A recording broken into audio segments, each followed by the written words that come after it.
The victory vibrations are back in the DMV as Washington got its first win of the 2025 season versus a divisional rival.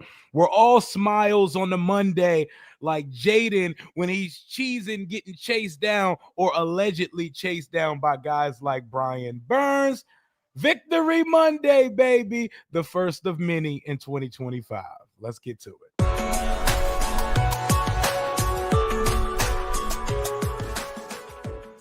What it do and what's going on, Washington Commanders Nation? It's your boy Rio Robinson back with the latest and greatest on the Rambling with Rio YouTube channel, where we ramble about our Washington Commanders on a glorious week after Washington gave up 0 touchdowns in their opener versus Russell Wilson and the New York Giants, in a day where we did not play our sharpest performance. This was the proverbial fourth preseason game for these Washington Commanders, offensively at least, and we still managed to get out of there. 3 touchdowns, no kicker controversy. Everybody left the game healthy with a 2-possession victory over an NFC East rival. How are y'all doing Monday morning? Monday afternoon, how are we doing? I don't know if y'all stayed up for that Sunday night game. If it wasn't for that Commanders King stream on Saturday night, I would have definitely live watch partied that game, but a brother needed this. I watched that game in bed last night. That game was a classic, by the way, but we're not talking about that right now. We're talking about Washington defeating the New York Giants. We are having a short week, but I want you as fans, we will get to Packers week starting tomorrow. I know the team starts practice today, but we will get to all of that tomorrow. Shout out Chef Dre. Hey, we got to give Chef Dre some credit because Chef Dre is the personal chef of Tyshawn Raekwon Samuel Sr., a.k.a. Debo, Big Debo, Demon Debo, who had 77 yards through the air receiving yesterday, 19 yards, and the punctuation mark on the game, jet sweep touchdown that put it out there yesterday. Let's go, Debo. What a debut. So let's start there. We got 296 in the chat right now. Make sure y'all smash that like button for your boy. Smash that like. If you're not subscribed to the channel, hit the subscribe button. We're trying to push towards 25,000 subscribers by the end of the 2025 season. Let's get active. We just hit 20K a couple weeks ago. Observation number one. Observation number one. We're going to talk about some of the familiar faces and some of the guys we already know and expect to be great here. I want to talk about Adam Peters' acquisitions in the 2025 offseason. Boy, in week 1, did we strike gold? Did we strike gold from the free agent market and some of the acquisitions we made? So, starting with the trades, we traded for, at the deadline, Marshawn Lattimore, and while he's still grabby, he had a good day. Debo Samuel had a very good day. We left about 50 more yards on the field for Debo Samuel. He had 99 total yards and a touchdown and the put-away score. Laramie Tunsil was throwing Bamas out the club like the Undertaker yesterday.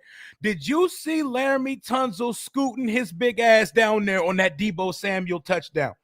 The acquisitions this team made this offseason were already reaping the benefits. We're getting return on investment week 1 of the season. And I haven't even gotten to the free agents yet. I haven't even gotten to them yet because the trades alone started up. So we're going to go from the trade acquisitions, the free agent acquisitions, and then the draft picks. But Debo absolutely looked the part. Absolutely looked the part. Laramie Tunsil, I don't care that there's going to be a penalty or two sprinkled in there every time. Was Laramie Tunsil challenged at all yesterday? Was he challenged at all? We have another stalwart, guys. We got another bookend. Don't have to worry about it, left tackle. And this was versus one of the better, if not the best defensive line Washington is going to see all season. So, bullet point number 1, under subcategory Adam Peters acquisitions for 2025. And I'm counting Marshawn too because that was at the deadline. Marshawn, Debo, Laramie Tunsil was on their shit. When Malik Neighbors was lined up with Marshawn Lattimore yesterday, a bunch of nothing happened. It was like 3 catches for 11 yards. Nothing crazy happened. He got him on a slant, got him on like a dig, but nothing major. So the 3 trade acquisitions of our aggressive ass general manager, Adam Peters, in week 1 of the season, return on investment. Checks for all of them. Checks for all of them. Love to see it. Gold star next to all of them. What up, Sheen? What up, family? What up, Rob? How y'all doing on this Monday afternoon? I'm trying to preserve as much voice as possible. I can feel myself getting a little bit under the weather because I had a sick baby this weekend. My baby girl was sick, and I feel it being passed on to me. So we got to preserve as many vocal cords as possible so we can push through this Victory Monday stream, and so we can go live tonight to watch Caleb. Oh, man, that's crazy. To watch Caleb Williams and the Chicago Bears versus J.J. McCarthy and the Vikings. But subcategory number 1. The trade acquisitions. Let's move down to number 2. All of Washington's free agent acquisitions was out there hooping yesterday. Starting with the priority signing. The priority signing of free agency. We were here. 30,000 people were watching on the first day of the tampering period of free agency. And we were sitting. We were waiting. We were watching the tumbleweeds roll through the desert, waiting for Adam Peters to pounce, to strike on his first move. And that first move kind of perplexed folks. It kind of dumbfounded them. And it wasn't necessarily the name or the position because we had just got rid of Jonathan Allen prior to free agency. But it was the dollar amount on one Javon Kinlaw. First signing. Yeah, this was before we even got the Laramie Tunsil trade news. We didn't get that to about 47 minutes later. But we signed Javon Kinlaw. And the trend since Adam Peters arrived in Washington is we sign players to 1-year deals. We're signing older players. We're giving them 1-year prove-its, and bow. We out of that contract the next year. If they need to be brought back, give them another 1 year. Javon Kinlaw at age 27, a former first-round pick of Adam Peters from his time in San Francisco with John Lynch and company. We signed him to a 3-year, $45 million deal. 3 years, $15 million a year. He got the same dollar value that Dorrance Armstrong, which was the priority free agent signing of 2024. And fans lost their damn mind. I understand if Kinlaw turned out to be what he was drafted to be. I get it why we gave him that money, but why would we give him that much money? Listen, they have a vision. And if there's one thing I know in this league, we do this shit as fans. They definitely do this shit as executives, coaches, scouts, etc. The way you view a guy when he enters the league, it is very hard to shake it. Even once the data is out there. Even once the data is out there, once you see this person in a certain light, once you write up that draft evaluation, you have your scouts vet him, and you end up selecting that person, they're the apple of your eye forever. And sometimes you just need to see that person in a different environment. And Javon Kinlaw, who moved on from San Francisco to go to the New York Jets, he had a solid season for the Jets last year. But the priority for this team this year was to add some girth and tonnage up front. Word to Skip Bayless.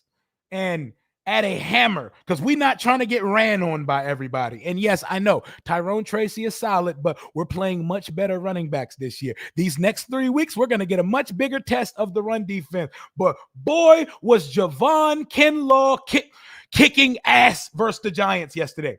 4 tackles, 2 tackles for loss, 2 run stops, 2 pressures, a QB hit, 1 hurry, 89.7 Pro Football Focus grade. And you know I do not swear by or treat PFF like the gospel. Shit, I mostly poo-poo a lot of those things. But on the day after a victory, I'm not going to lie, I take a gander. And I want to see as much all 22 of a guy wreaking havoc. In my being hyperbolic? Am I exaggerating when I say Javon Kinlaw looked as active yesterday as I've seen John Allen looked here in 2 or 3 years?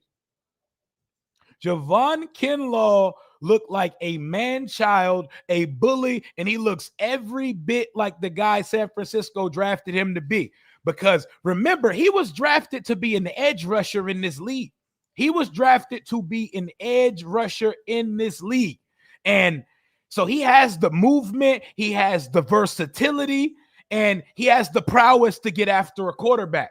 And what everybody told us coming in was that Javon Kinlaw is going to help in pass rush, but he's not going to be an anchor to the run game. That boy was all of the above yesterday.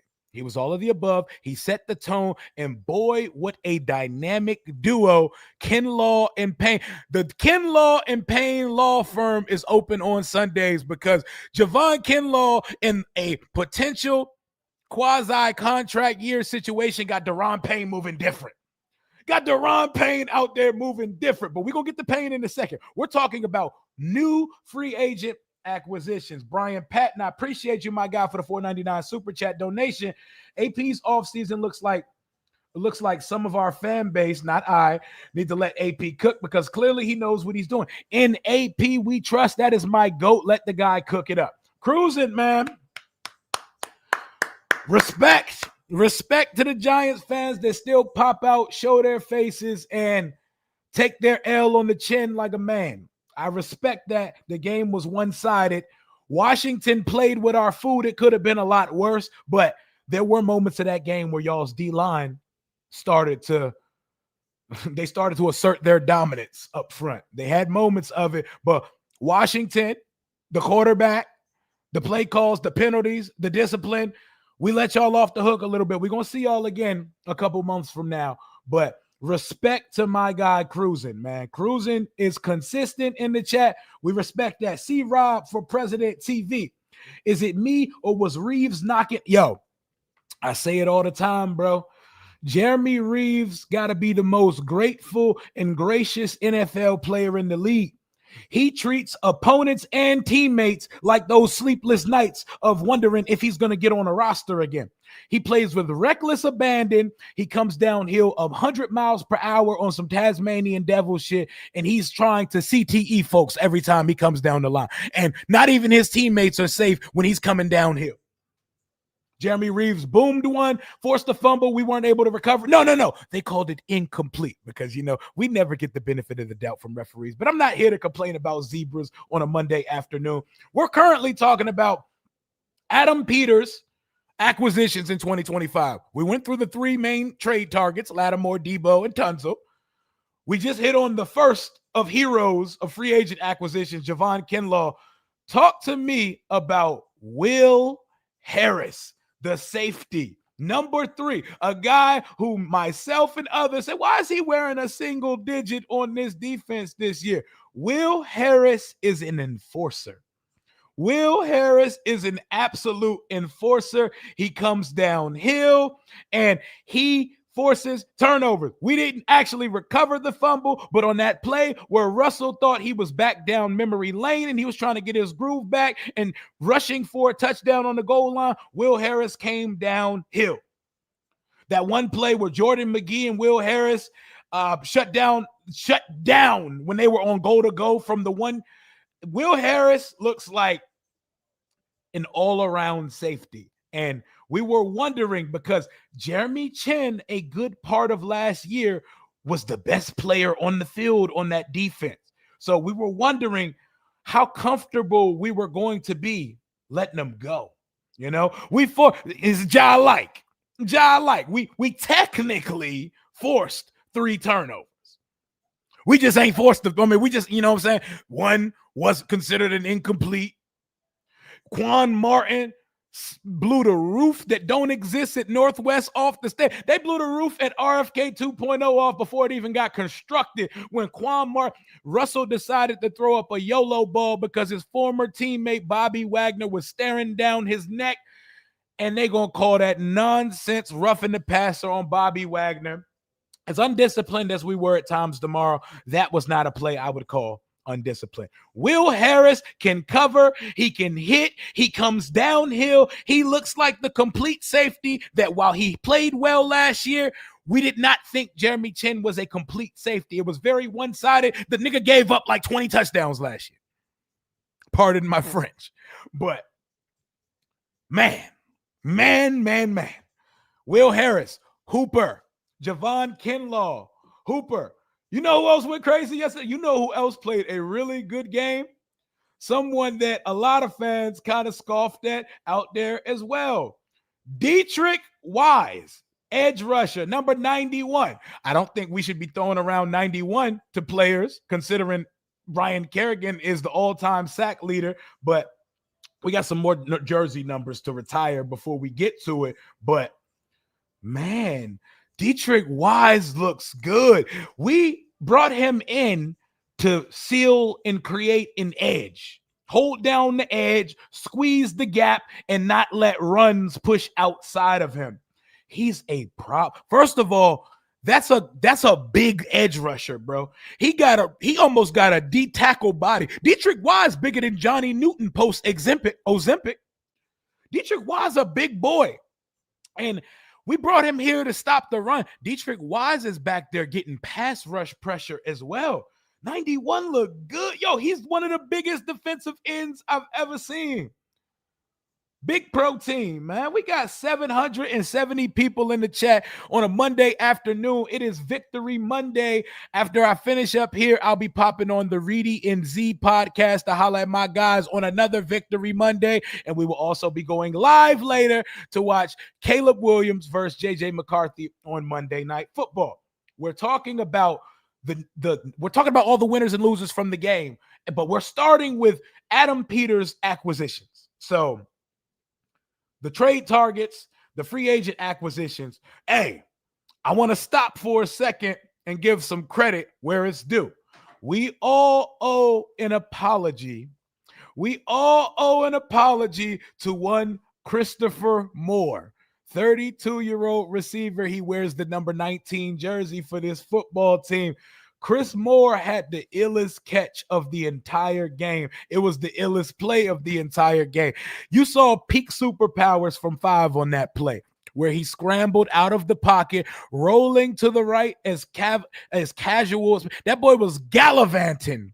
He was gallivanting like Doug Williams back in the day said Haskins was doing around campus. Gallivanting through the right sideline, casually throws a sideline dot to Chris Moore, who someone told me yesterday he financed new hands for the season. I didn't know they do that. Whatever payment plan he got to get those hands, they work. He caught it, and he got the toe drag swag.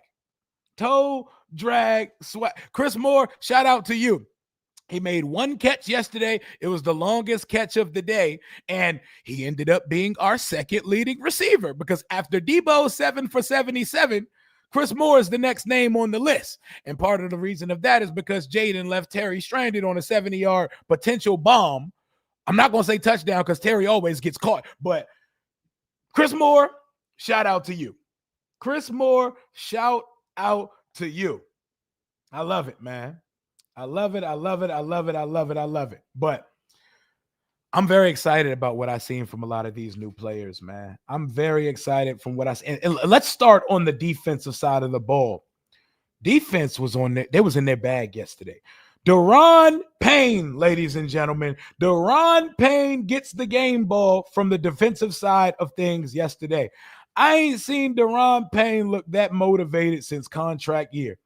Daron Payne, when he has something to prove like little baby, he's out there. He's active. His body language looks different. He's into it. He's smiling. He's dancing, and he's harassing the shit out of quarterbacks. Daron Payne looked phenomenal. I seen a couple people put contract year Daron Payne with a picture of Aaron Donald on Twitter yesterday. But he's not under contract, but the team can get out of the contract next year. But whatever that means for him, he looked good. He looked active. He was all over the place. I believe he was like the third highest scored commander out there yesterday. Got him a sack. You know things are going well for Washington when Daron Payne is sacking quarterbacks. He's in the backfield. I'm telling you, bro, when he out there doing his dancey dance, it means good things for Washington. It means good years for Washington. Big dancing bear. You know, I love to see that, man. I love to see that, you know. Shout out to Payne, though. Payne, you had a phenomenal game yesterday. And just like every other player on the team, if the team is playing bad, if a player is playing bad, as fans, we have the right to call it out. So when you play well, we have to also acknowledge it. We have to praise it. You know, we got to shower him with praises. Daron Payne did his goddamn thing yesterday. OG Bobby Johnson got the O-line looking right, and this ain't even the full strength of it yet. We don't even got Sam Cosmi in the building. Let's go to Adam Peters' draft picks for a second. Trey Amos, wow, also grabby physical corner. He looked pretty good yesterday. He looked pretty sharp in the few times he had to run the fade with Malik Neighbors. He won some. He lost some. He looks like an NFL cornerback. I saw him bring out the seatbelt a couple times yesterday. Love that. Didn't see much from Jalen Lane, just one completion, but they'll sprinkle him into more of the offensive design. Josh Connerly Jr., that was a big test for him yesterday. And yeah, he got whooped a couple times. It's to be expected. If you expected Connerly to go out versus the Giants defensive front and have a flawless day one in the league, I don't know what to tell you. He's going to go through growing pains, guys. He allowed a sack, a QB hurry, and 2 QB pressures, but he didn't get Jaden hit one time. And that is, if not the best front in the best front we're going to see in 2025, it's the second best front in the league. He held his own for the most part. But when we talk about rookies, you already know the rookie we want to start this up with. Everybody in Commanders Nation take a bow. And this bow is for validation. Everybody put the Bill Nye the Science Guy theme on at this point, because we have been singing the praises of a 7th round pick before he even was active for the first time. We have been trying to tell folk, they've been laughing at us. Y'all really out here hyping a 7th rounder. I've even had to catch myself a couple times from saying shit that might be too aggressive because it's a 7th round pick, but that is not your typical 7th round pick. And if any position can hit in the 7th round, it's a running back. You're not going to really find a Brock Purdy's 1 in a million. You're not really going to find a 7th round starting quarterback. A running back can most certainly be found in the 7th round of the NFL draft. And he happened to be drafted by the one team that has a dire need for speed, word to the video game, by the way, at the running back position. It took about 3 reps at rookie minicamp and perusing his college tape to say, we don't have any of that in our running back room right now. We don't have any of that. That kid is electric. He's humble. He's a hard worker, and he really loves this shit. Like Jaden, he has the most genuine smile, just happy to be living out his dream. And I remember a DM he sent me earlier this offseason after I posted a tweet about him. He said, "Oh, don't you worry. We coming, fam. We coming, fam." And I said, okay, this boy's built different, but it's the suddenness in which he runs. It's the way, like even on the touchdown where they opened up the Red Sea on the right side, very similarly to the way that they did on the Cincinnati Bengals preseason touchdown. It was the cutback that made it happen. I would pull it up on screen, but nope, the NFL not getting me today. They're not getting me today. The cutback, the suddenness. He knows where he's going, but he also has a plan if where he's going is not available. The biggest knock for me on B-Rob, it wasn't the availability thing. It wasn't his 40-yard dash time. It was that he lacked vision. He lacked vision. I'm not saying B-Rob had Trent Richardson vision, but he was right down the street. He was on the cul-de-sac next to him. He was there. And if you paid attention to our offense when B-Rob was the starting running back, he left daylight and yards on the field. Shout out to Brian Keith. Not trying to trash him, to praise our guy. Back over to Bill yesterday. Bill Krosky Merritt outrushed the first round running backs yesterday. Omarion Hampton, Ashton Jeanty and company. You could put their yards together and they bowed at what Bill had yesterday. What do you have? 10 for 82? 10 rushes for 82 yards, 8 yards a carry. But that last run, that final run that he had in the fourth quarter up the right sideline, that told me 42-yard run. 42-yard run, 82 yards in his first game. He's a seventh rounder. Guys, we don't have to preface conversation. That's our starting running back this year, guys. Can I see some RB1s in the chat? That's our starting running back. And that last run for 42 yards, he doesn't make that run in number 32. I don't care what y'all say. It's the fact that he got number 22 on his chest now. He got +4 speed. He can now hit top speed because he's wearing a running back number because #numbers matter. But that is our running back one. We got us a starter on the last day of the draft. So to close out the Adam Peters acquisitions part of Victory Monday, we had 5 picks in the 2025 NFL draft. So we had to be efficient as possible on hitting on these things. Dog, Dollar Bill is going to be our RB1. And y'all saw how the first quarter plays out. You know how they make rookies earn it. Austin Eckler was out that hole for like the whole first quarter. I know we was all fiending. We was itching like, when Bill coming in the game, man. When number 22 coming out there, man. When that boy Bill stepping out there. And when he got on the field, he got right to it. Got him a nice 10-yard carry on like his first or second carry out there.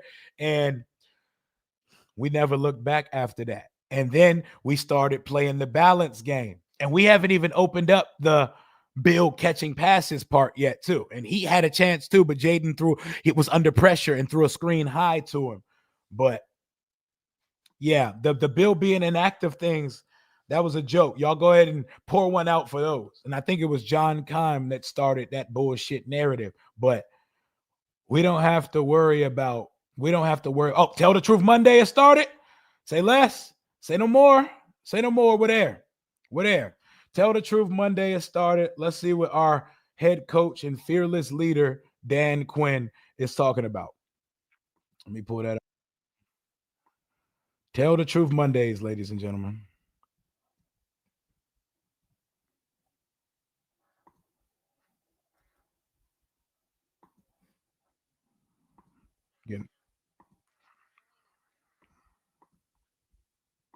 There we go. All right, ready when you are. All right. Thought after going through it last night and again this morning, a lot to clean up. But one thing, man, that I really appreciate was, kind of the attack tone and nature of the defense, especially down in the low red zone. Coming off of last season, there were some things we really wanted to improve on. And that penalty shit definitely got to go. I believe that every coach and player was trying to elevate that part of it. And I know first and many. It's just a first glimpse, but I'm excited to see him grow as a defense and see where we can take it. I told you about identity and how we play is the most important thing. It felt like we had 300 penalty yards yesterday. So that becomes identity, but you got to really do it over and over again. So I was pleased to see that. And glad to get it rocking with you guys, whether you want to hit on the game or Green Bay, ready to get rolling. All right, Keim. Hey, Dan, thanks a lot for doing this early. What up? I asked you about him last night, but I'm curious after watching the film, the impact that you saw. So many penalties. On plays where he wasn't involved and how the defense had to pay attention to him. Was it more? What up, Kitty Hawk? How we doing today? Yeah. How you feeling on this Monday? Touches on kickoff return and runs and, passes. And so we missed the connection also on, I think, one of the deep over routes. So that's one of the things that he's just awesome at. So Yep. making sure we nail those two, John, where it goes. But I think he was 432 yards to 231. Boy, we dominated these boys, man. We kept it light. What stood out most about him? Just, I think the readiness to go and play. He's really put the time in to go, and so I thought he's got a lot of reps with the guys going through it. So I thought just readiness. Like everybody's a little nervous for that first game that you get to go play, and so for him, you could feel he was really prepared, really ready. Bill. Nikki? Going back to Debo. Believe in Caleb, man. Touchdown where you got literally 3-4 guys Fantastic. blocking and using Fantastic. down the Thank field. you. I mean, what did you see from that? And how did you? Whole lot of meat on the bone. Yeah, I would definitely want Laramie being my bodyguard, meeting the way out front onto that play. You saw Biotic out. I think it might have been My Bill brother. front. We back at it today, That's the type baby. of thing Definitely got me that, some sleep, though. I needed that. Make difficult to defend because defending the wide parts of the field, Nikki, as well as down the field shots. That's what makes defending an offense. I like Caleb Williams, y'all. That's my guy, man. He DMV. Down the field. He So DMV, to be able man. to get the edge, there's some certain things you got to do. I think That marriage between him and Ben Johnson might be. We'll see. End, inside. So having the different. Connerly was not bad. He was not great nor bad. He was fine. A couple players that have some uniqueness to them. I thought. Eckler has some of that uniqueness when he gets the ball. Jesus Christ. Very cool to see. That Bears hatred got us up here. What up, my guy? Debo on the kick returns. I know that's part of who he What's is. good, brother? He's done for a long Happy to time. be here as well, And man. My looking brother, at, man. Can't wait to see what you kind send, of guys by the on way. kick returns and knowing how valuable he is on offense. Is there ever any oh gosh? Yeah. 5 was in preseason mode yesterday. I wouldn't put him in if I felt like that would be the case because I do know it's some game-breaking plays, but if we can be the best at that, then I think that's. Hey, chill on Caleb, bro. Chill Chill on Caleb. That's my guy, man. Just 2 years ago.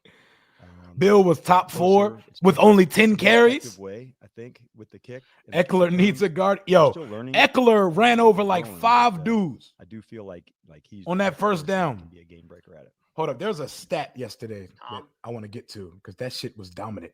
To move over to the offensive side of the ball. Where to go? I wanted to ask first about Micah. What was your reaction to that? There was a very specific stat. I was surprised that he was traded. And I had an absolute blast coaching him. So he, brings out the mad scientist in you to see, all right, what if he was here and how would you feature him? And what about over here? He was a player that could learn, things really quickly. Talk that talk, Dan Quinn. That he went, outside the division, I would say. Oh, here we go. Hold up. I want to get this stat out here because per Justin Pinnock, ladies and gentlemen, I present to you the worst second down defensive performance ever. The Giants on 10 different instances. Remember, we were harping on this during the watch party yesterday. Remember how I said that Washington gets behind the sticks a lot because Jaden don't throw the ball away and he takes sacks, or we get a holding, or we lose yards somehow. We always manage to get chunks back on the next play. And we never end up 3rd and 20 because on second down, we always get a chunk back or we get all that shit back. But the Giants on 10 different instances had the Commanders on 2nd and 10 or longer on 10 instances. And we averaged 15 yards per play in those instances. Fam, we had 2nd and 18, 2nd and 19, 2nd and 14, and we go get that shit right back the next play. We get it right back the next play. It's pretty hilarious. That's a pretty hilarious stat. The Giants defense was moving like the Commanders, Redskins, and football teams' defense is a pass. Speed. Like he's in Dallas, he was one of our fastest players. So that's the hardest thing. Look at it, We'll get into more of Dan Quinn's presser later, man. Quinn out there, he real calm. I'm turned right now. I'm feeling good. He's what he's supposed to be. He's already preparing for Green Bay. He's already dissected the tape from yesterday. You know, he's calm right now, but we're going to move over to the offensive side of the ball. We started with the emergence and the coming out party of Bill Krosky Merritt. Although Emeka Ibuka should be the rookie of the week this week, if they put Bill Krosky Merritt on the ballot, y'all better run that shit up like it's election season. We got to get back on our Twitter fingers, and we got to take the crown back. Remember the JD5 Invitational Pepsi Zero Sugar Rookie of the Week thing that we did every week on the channel? Let's run it up for Bill. And maybe 1 second later, we can run it up for Jalen Lane when he emerges as well. But once they put his name on the ballot, it's up to us. They're not going to pick the person who had the best stat. They're going to pick the person that we vote for. So if Bill on that ballot, run it up and let's piss off a fan base, because I think we more active on these social media streets than Atlanta Falcons fans. So let's go ahead and run it up. Next point. So we talked about Debo. We talked about Terry. We talked about Debo. We talked about Bill. Let's get into Terry and let's get into the quarterback for a little bit. That sounded crazy, by the way. That sounded crazy. I might need to pause that, but it's Victory Monday, so y'all gonna let me pass on that, right? Y'all gonna let me pass on that, right? It'd be like that. First of all, Terry, I'm trying to get a picture of Terry McLaurin. You can tell when the check clears. You can tell when the check clears. This brother looked like he just got a new contract. I know what new money smell like, and new money smell like this. Look at this guy. It gives me a lot more peace that I can just move forward and enjoy football and be present in this season. Look at this boy, right? Look at the swagger. Look at the swagger. Look at how symmetrical the hairline looks. You know, it's still a little nuts and a little bit erratic, but I could tell that someone found him a legit barber. Maybe it's someone he's flying in from somewhere. The fit, everything, the demeanor. But let's talk about Terry on the football field yesterday. Terry's numbers are to be, they're deceiving. If you look at them, you say, he didn't do shit yesterday. And you can also say, this is why Louis, Ed, and Rico was telling Rio to shut the hell up on Commanders Kings when we was putting that sleeper ticket together, because Terry starts season slow. And I'm here to say, nah, that's not the case yesterday. Yes, we didn't target him a whole bunch. And yes, the numbers look very pedestrian, and they look like they typically look early season for one Terry McLaurin. But Jaden left about a 65-yard play on the field to Terry. Terry routed boy up, and obviously the timing isn't there. But I'm not concerned.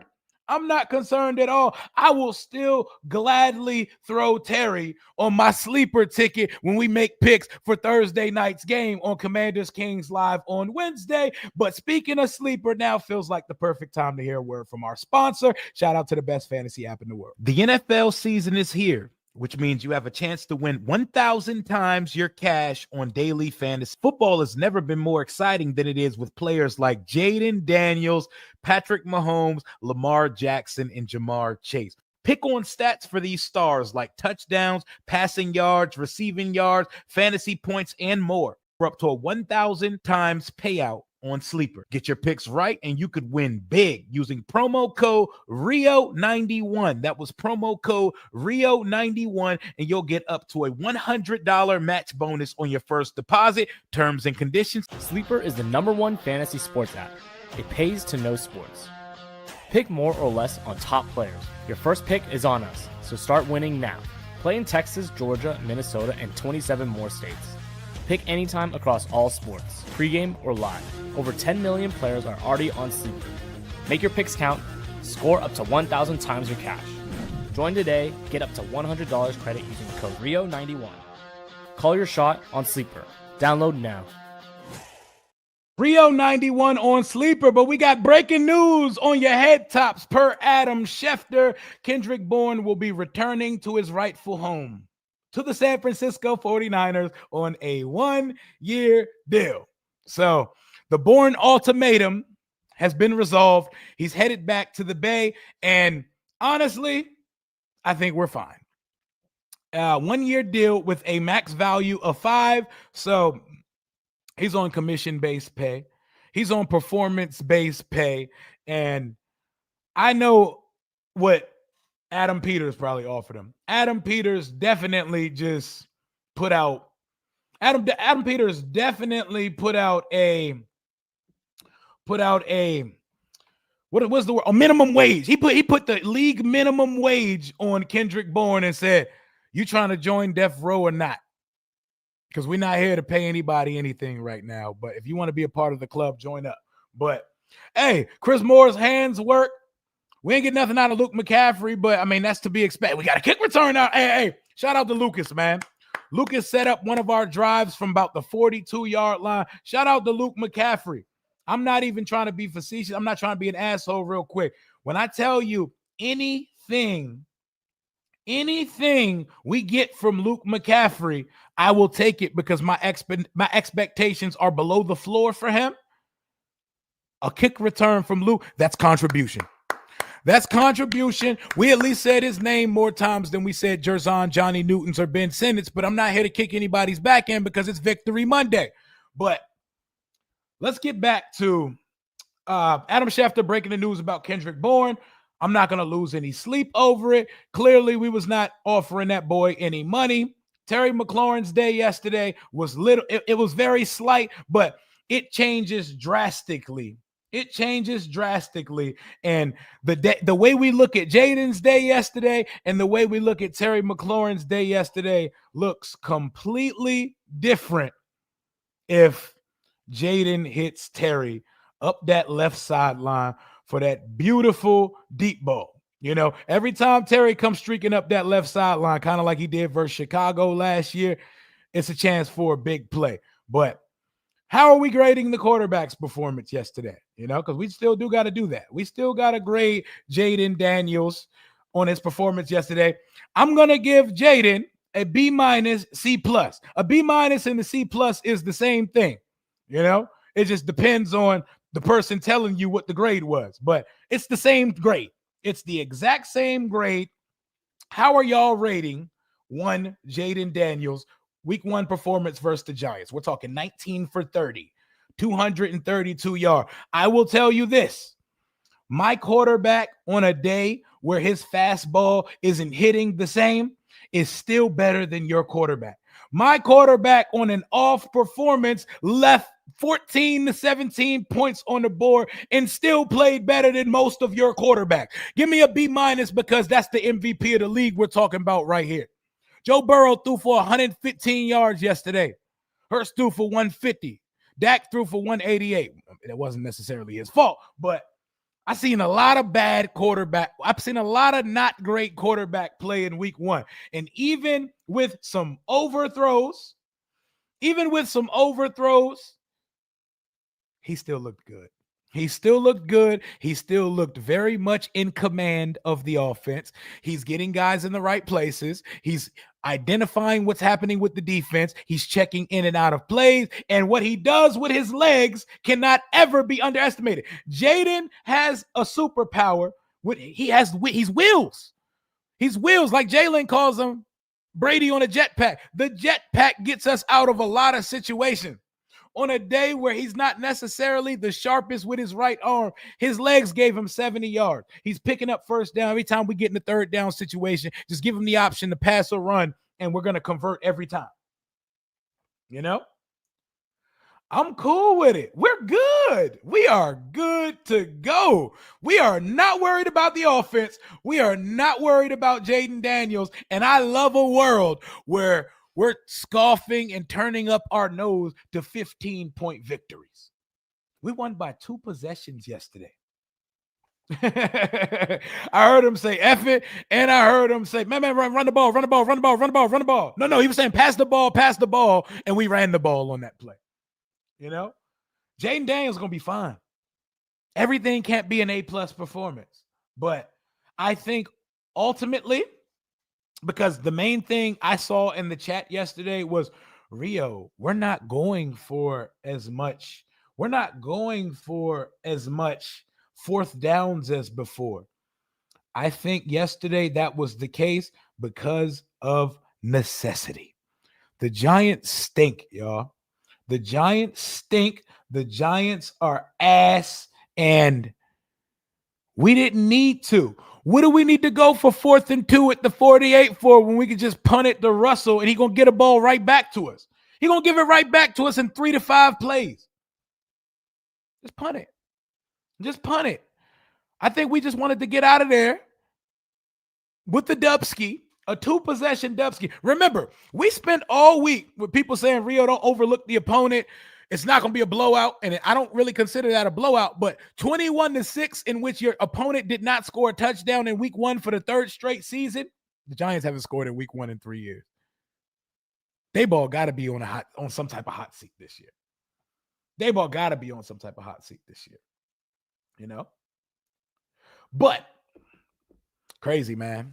Crazy times, man. We already that spoiled.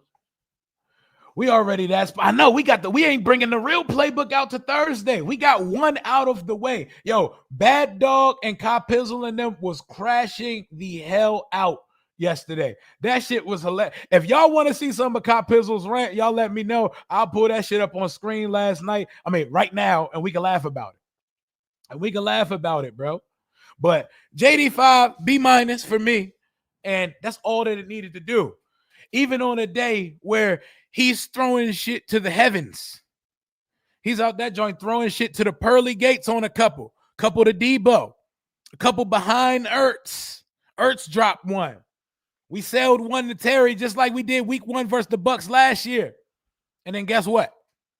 He still put plays together. He kept the ball rolling. He made good decisions. He still got a quick trigger. He's still processing right. Ain't no sophomore slump possibilities coming because this dude is just nice. Even on a day when he's not the sharpest, he still looks better than most quarterbacks in the league. Say less. I'm going to pull it up in just a second. Let me get to a couple of these super. JTF said, can't wait till Rio's take on the NFC East roundtable tomorrow at 6 p.m. I can't wait. Kid Blue already ready to do a mock draft. I can't wait. My guy Jerry, what up? On my way back to Florida, man, I had a blast visiting this beautiful city, Rio. Whoop some Giant ass, and yes, indeed, we did kick some Giants ass, 21-6, and we showed them mercy. We left some meat on the bone. We left some food for they bum asses to eat off the plate next time we see the Giants. But let me pull up Kyle Pizzle. I knew Kyle Pizzle's joint was real because he MF'd the team like 17 times. He MF'd the Giants like 7. Look. Watch how many MF'ers. Y'all thought Rio be dropping F-bombs. Wait till you hear Kyle Pizzle. And you know, he was talking that shit. He was calling out me and Lou. Imagine thinking you was finna come in our building with Russell Wilson. We got a real quarterback now. The rookie played fine. I don't want to see Andrew Wiley. The rookie played fine. He needs to go out, take his lumps, and that's a part of the thing. Yep. And our white jerseys still look good. They look phenomenal. You know I love the Monument White. I saw the player intro. I saw a couple of those. I think Deuce posted it. I could put that up here too. But let's look at Kyle Pizzle. Let's laugh at Kyle Pizzle for a second, y'all. Grab your popcorn and get ready for some belly ache laughter because this is what life is like as a Giants fan. Baby, no. No, baby, no.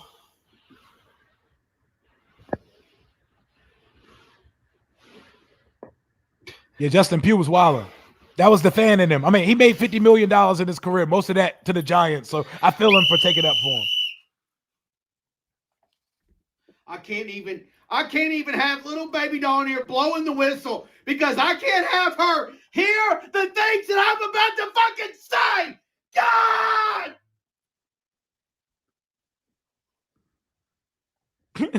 Bullshit!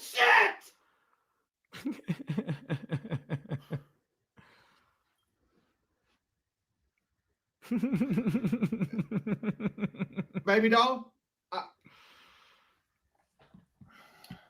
Keep baby doll out of there. She don't need to hear this. I said it felt whatever word you want to use, baby doll, whatever fucking word you want to use.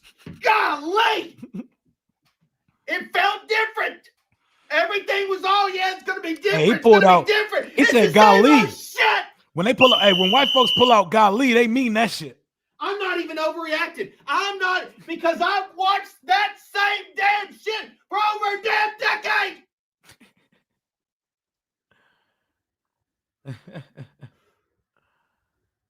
Break down the game, Pizzle. Break it down. What happened? The same shit that's been happening.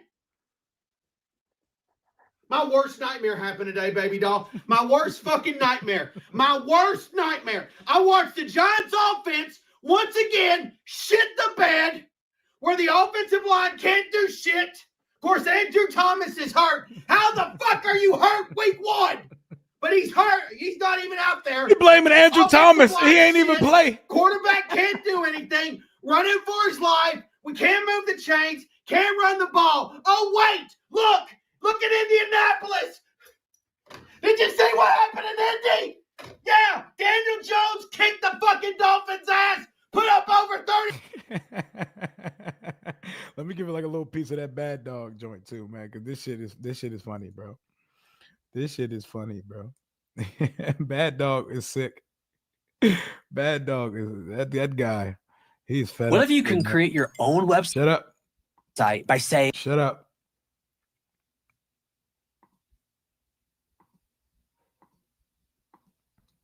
If it's not steamy, God it's damn. not hot enough. Not the double ad. Make sure back, you're back. Get your money, Bad Dog. Why don't you? Really, I have absolutely had it with this fucking garbage organization. I have had it. I have tried to be patient. I have tried to defend these guys. I've tried to defend Shane. I've tried to defend Abel. I've tried to be positive. Fuck it. I'm done. I am done. No more defending these guys. No more believing in these guys. You got to show me that you actually know how to play football before you fucking fool me again. I'm done. Done. We don't even need to do any of this anymore, man. That is pretty funny, man. That is what Giants fans are talking. They were talking so greedy. They're gonna crush us. We got the best D-line in the league. We finally got a real quarterback. Imagine going into the year with endless confidence and an old Russell Wilson. Couldn't be me. Couldn't be me, but not my problem. I'm judging Jaden Daniels with a B-, and I think he's going to get right back to who he was on Thursday. He's going to get right back to who he was on Thursday. And, dog, he still gave you 300 yards of offense and a touchdown yesterday. 300 yards of offense and a touchdown, and we left a 60-yarder on the field. So that was still potentially versus a good defense, a 300-yard day. That's how good he is now, bro. That's how good he is now. And y'all saw what Lamar Jackson did on Sunday night yesterday. He gave up a 15-point lead in 3 minutes and lost the game. Well, his defense did, but I mean, he didn't put the punctuation mark on the game. I saw Lamar Jackson choke to the Bills last night. I saw Joe Burrow barely beat the Cleveland Browns and throw for 100 yards like his name was Jalen Hurts. And I seen Josh Allen go super dummy crazy like he's trying to defend his MVP crown and do it one more time. Masterful performance. And I saw what Mahomes did versus Herbert. Herbert was the better quarterback on the field that night. So when I look at the best guys in the league, our guy, even on a day where he was sailing shit a couple times, still looks sharper than most of them. And he looks sharper than most quarterbacks in the league. Nothing to worry about on the Jaden Daniels front. We are 54 minutes just about into a Victory Monday stream. This is how this week is going on the channel. We're doing Victory Monday and we're doing watch party style for the Bears and Vikings tonight. Lake Lewis will be on the channel at some point tomorrow. Commanders Kings, I believe tomorrow night as well. Wednesday or Thursday, we're going to be doing a game preview with my guy Tom Grassi of the Green Bay Packers. But we can make it work. We can make it work. We can do it. 1 second. Let me send this email.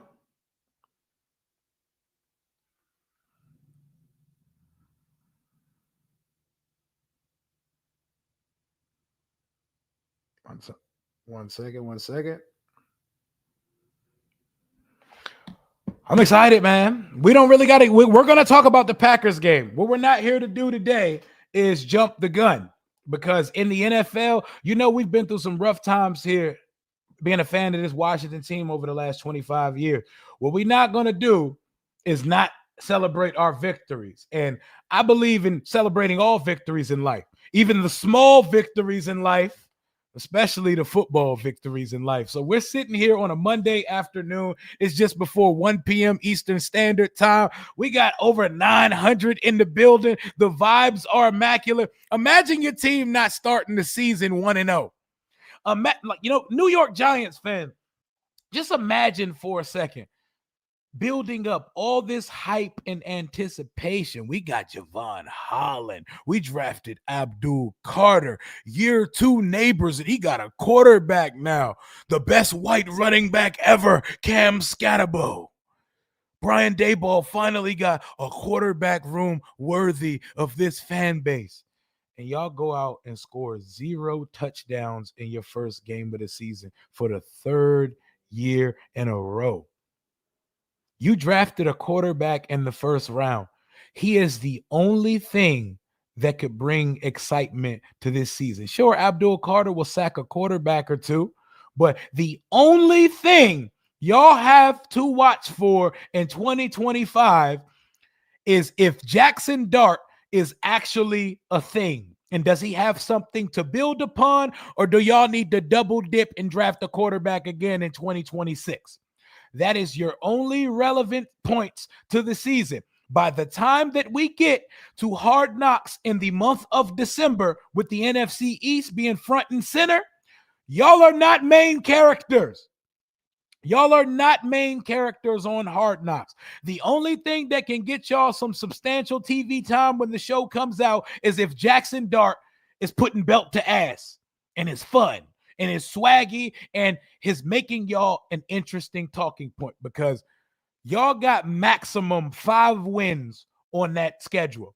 And 5 may be generous based on that bullshit I seen at Northwest Stadium yesterday, because we took it lightly on y'all. That should have been a 35-6 type game yesterday. And that 6 didn't even need to be 6 if it wasn't for undisciplined shit like penalties that we were committing. But my guy, Jovito, what up, my guy from the West Coast? That logo is clean, my boy. Happy Victory Monday, Rio. Thursday is a big test. And while I don't want to start previewing the game yet, the Lions look damn good. I mean, whoa, big cap. I lied to y'all. Let's run that sentence back again. The Packers looked damn good yesterday. The Packers looked very good, 27-13 over the Detroit Lions. And just like our game, you can't look too deeply, because you need to know which one is more true. Are the Giants more ass, or is Washington just really good? And the Packers game, are the Lions going to be exposed in 2025 now that Ben Johnson and Aaron Glenn are no longer there? Jared Goff doesn't get training wheels anymore. He doesn't show up to the SAT with a rubric with all the answers on it anymore. He has to get it out the mud. He has to grind. He has to strap his boots up and put the team on his back a little bit more now, because he no longer gets the luxury of having the best play caller in the league in his head during the game.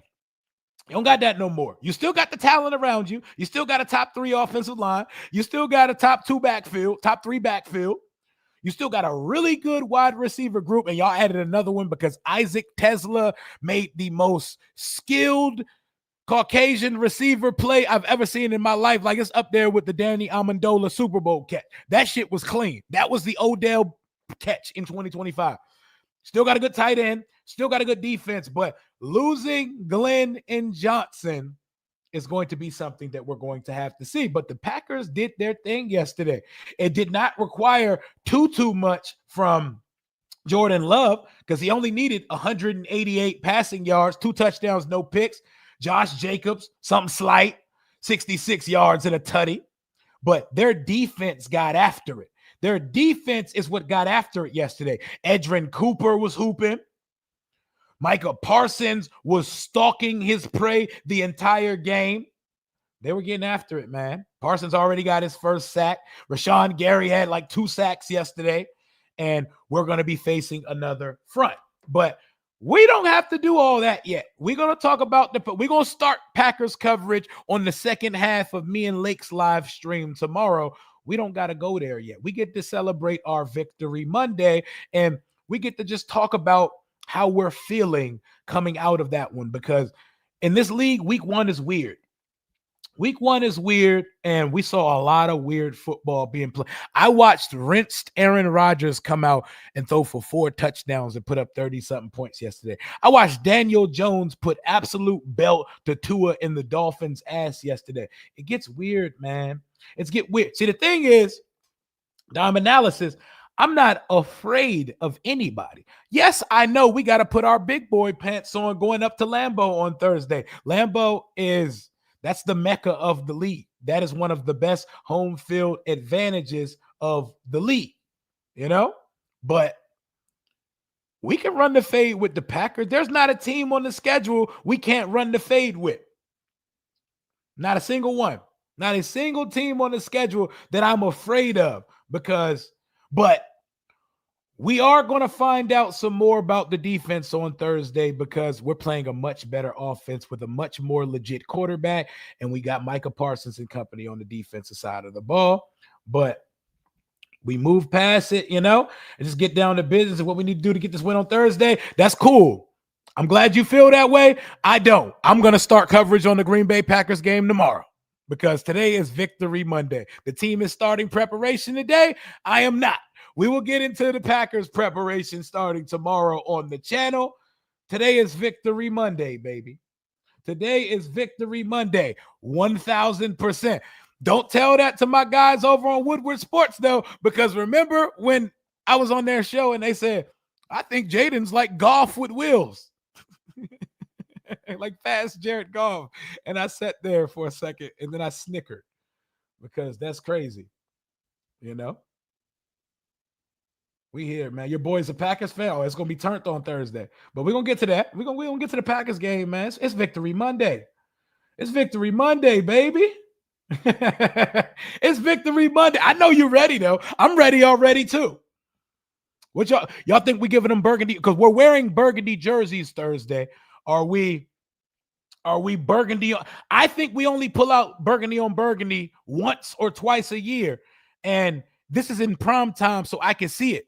If the Packers wear their typical white jerseys, they wear those with yellow pants, but they could go white on white on white, because they got a white out uniform, which goes white helmet, white pants, white jersey. I think we wear burg on Thursday, because burgundy on gold feels like a home-only look. It's the best look with the burgundy jersey, but it feels like a home. Burgundy on gold on the road feels weird, but that might be what we pull out on Thursday night. But I don't care what we wear. We are wearing burgundy tops. That's confirmed. That's already on the jersey schedule. I'm ready to get down to business. I want next week. I want Sunday, 6 days from now. I want us all sitting back, feet kicked up, going live on the channel, watching Red Zone 2-0, and hate watching the soul out of the Eagles versus the Chiefs, and hate watching the Eagles versus the Cowboys. I want to sit back at 2-0 on top of our division, cooling and getting ready for Raiders week 3. And I'll be at that game. Me and Lil Rio going to be in there, man. Me and Rio going to be at that game, man. Yep.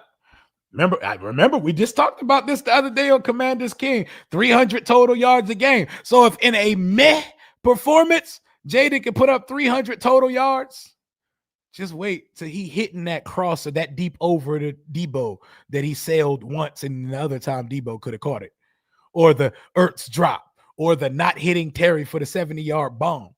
We're talking 350-yard day if we clicking on all cylinders. And if there's one thing I know about Cliff Kingsbury and Jaden Daniels' offense, this offense is going to be clicking on all cylinders.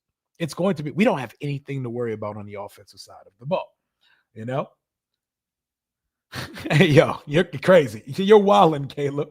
You're wilding, Caleb. Bill is going to do some damage. He sure is. Okay, there we go. So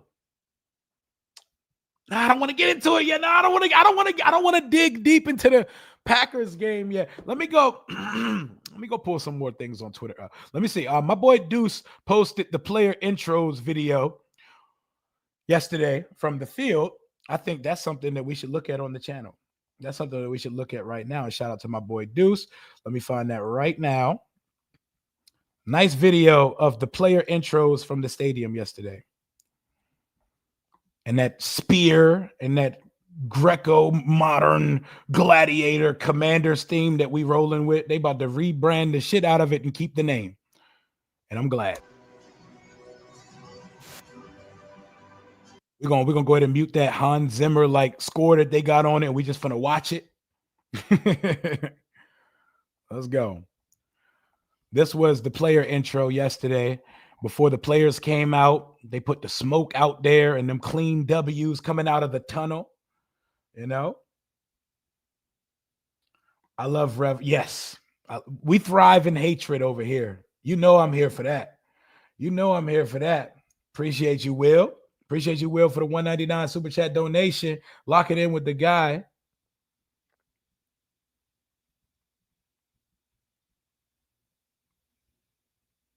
You know what? This shit don't hit the same without sound. We're going to just play the sound, bro. We're going to play the sound. We're going to play the sound, and I'll do what I got to do. I'll do what I got to do to get the video.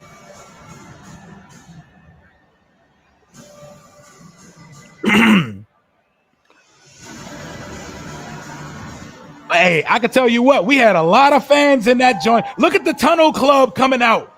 Look at the lighting. We ain't never looked like this under Dan Snyder. Look at our fearless leader leading us out the tunnel, bro. Look at the boys. These were the vibes from Northwest Stadium yesterday in the clean monument whites. Woo! Fuck the Giants! Big F the Giants.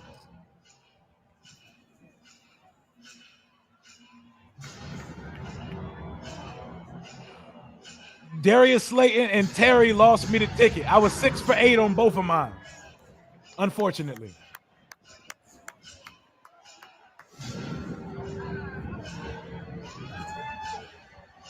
Yeah, it's just week 1, man. But he knows what's coming for them this year.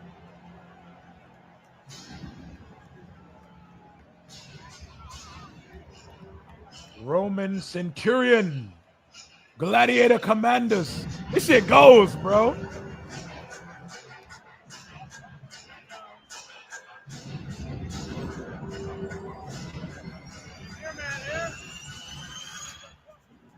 This shit fire, dog.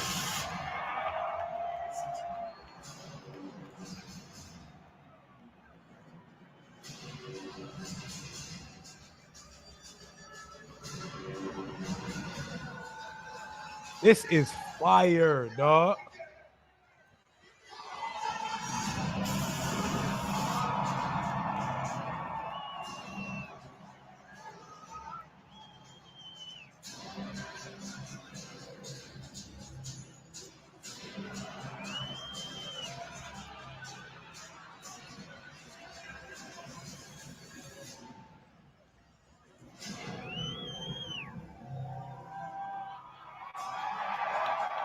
Woo!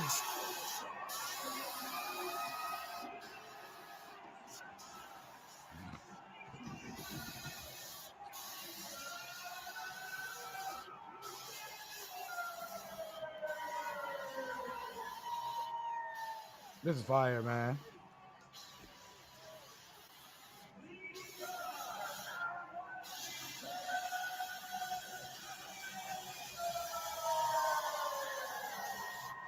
When they showed JD5 walking out, the place went crazy. I know they did. Uncle Jay. Uncle Jay was in the building, had his elite jersey on, his little shorts and all that.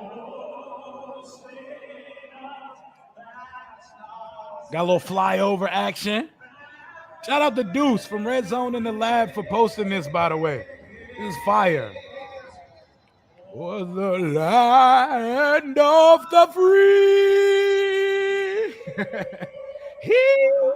Hey. Hit that shit.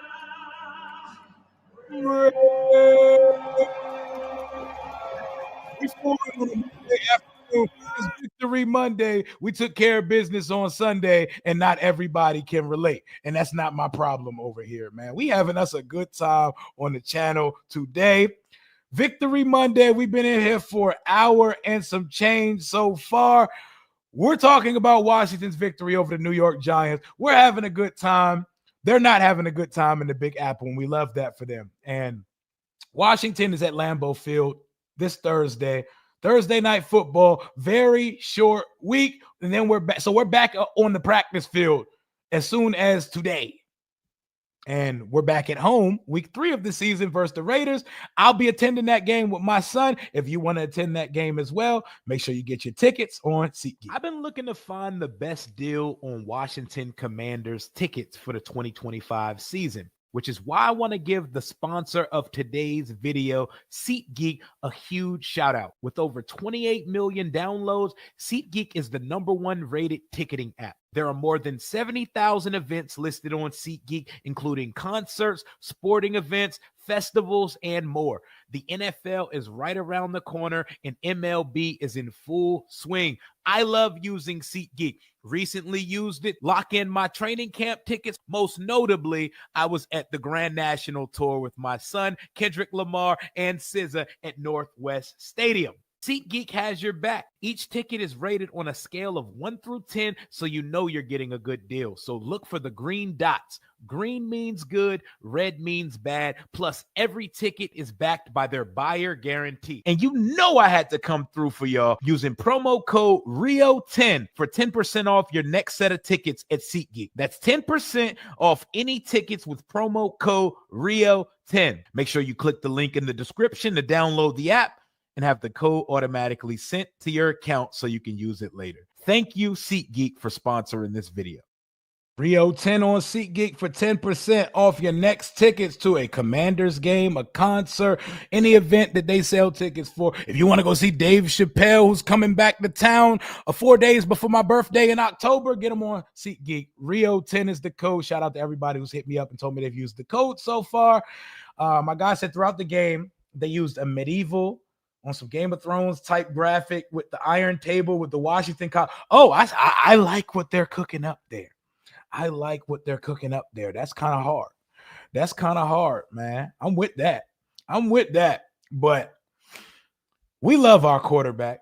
You know who else loves our quarterback? The ball deflator, the GOAT, Sir Thomas Brady. Jaden got to talk. The let's fucking go player of the game, Jaden Daniels. Not even on his best day. It's something slight. Look at him. Look at the way he looks at my quarterback. Get you someone who looks at you the way Tom Brady looks at and talks about Jaden Daniels. That's real sincerity. And you see the point in the acknowledgement. He knows when somebody's cut from the same shit as him. My boy's going to win LFG player of the game today. I can't be mad at him even though I want to. Man, I'm finally glad they got the rush to get somebody else other than me. So Mama Jackson told Brady. Let's go. Mama Jackson told Brady that Jaden was going to win the award. She said, hey, my boy's going to win LFG player of the game today. And I said, you know what? At home, I'm never betting against him. Congratulations. What a great win today. How'd you feel after coming off that kind of a little bit of a slow start?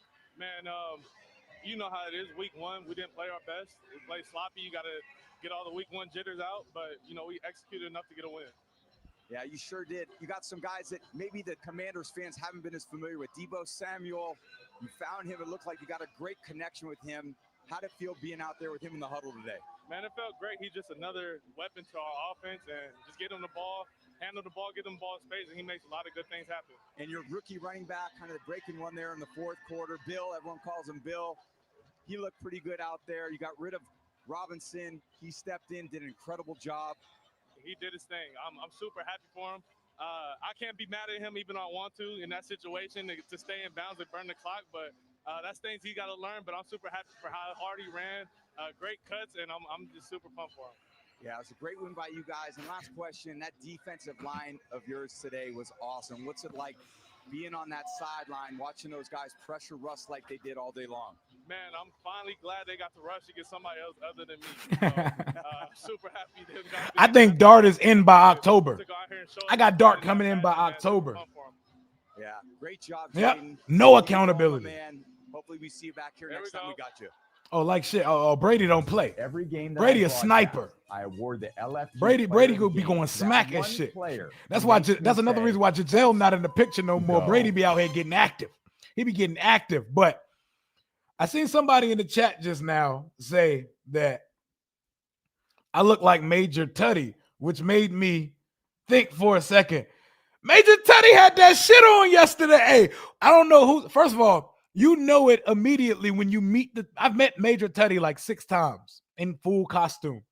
You know that's a black dude as soon as you meet him. Like the way that the dap is when you see him dancing with the dance team. But I don't know who his stylist is, but look at our mascot. Who is dressing Major Tutty? Why does my mascot have on a Chrome Hearts t-shirt and Louis Vuitton sneakers with an LV duffel? He got an LV duffel and Louis sneakers. He has $1,000 sneakers on, bro. Like that. Why does he have Louis Vuitton sneakers, bro? And Chrome Hearts and an LV bag? My boy Tutty got that shit on, dog. He just, oh, see, there we go. We got to critique him, though. As fire as the fit is, and also the mascot coming with a regular player-like outfit to then change into his uniform, that's fire, by the way. That's fire, by the way. They got to stop giving this boy hair, though, because when you get on top, his hair looked like the little Daniel Boone, Davy Crockett hat with the raccoon tail on it. This nigga hair looked like a chinchilla Ushanka. That don't look like hair, bro. They got to stop it because the drip go crazy from the eyebrows down. The fit goes absolutely nuts. Chrome Hearts, LV on the sneaks, but that shit ain't getting it done. That shit ain't getting it done. Oh, Daniel Boone ass, Boy Scout ass hair, bro. Like, hell no. We got to get him a barber, bro. Whoever does Terry's haircut needs to get. I don't know how you line up a mascot hair, but this is crazy, bro. It's definitely. We got to get him blended, bro. Hey, I need him to go to Woodbridge and holler at my boy Bibby the barber or something. I don't even know how you blend the fade on a mascot's wig, but that's not going to get it done because you can't be big stepping like this on campus. We got to get him a hat or something, bro. Like, we got to get him just wear your head out, bro. Just wear your pink head top. What is this? What is this? It's like Connor up top. Jerome on the fit. Like, look at this, bro. What is this hairstyle? What is this King of the Hill ass hairstyle, bro? They trying to Kyle Kuzma pink sweater his ass. Get him a hat, keep him a helmet on or something. But matter of fact, grow his hair out and give him some 2-strand twists, bro. Let him rock the JD5 jump. Put a headband and give him some twist or something. But ain't no way. Braid him up, throw a shell in it like Andre 3000 said. You can't have him out here looking crazy, man. You can't have him looking like a rap video from eyebrow down and looking like a scout troop leader from the head top. That shit is crazy, dog. He needs a Roman helmet. We need to get a GoFundMe started for Tutty's haircut. Give him the Terry acorn cut. Tutty with twists. That's different right there, bro. King of the Hell. Davy Crockett, Daniel Boone top head ass, bro.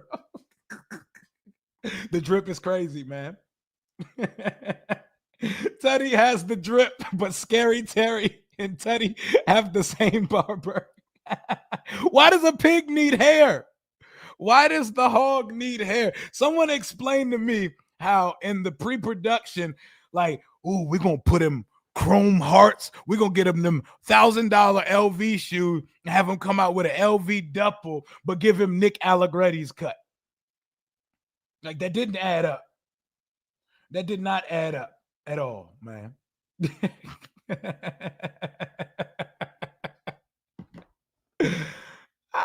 They said give him a musket. Queen She said he needs a musket. Oh man. Rio do look like Major. Hey, yo, y'all got it. I look like Major Tutty is crazy. I look like Tutty for real. I look like Major Tutty for real, man. Be honest. Keep it a buck. He does look like Cooper DeJean. He does, because Cooper DeJean has a face like Babe Pig in the City. He looks like a little pig in the face. I look like Major Tutty, y'all. Now y'all see the resemblance. Hey, y'all ain't shit, man. Y'all ain't shit. I done went on this whole outfit, and all of a sudden, I look like Major Tutty. That's crazy, man. Whoever said made him bald is right. Keenan Allen him.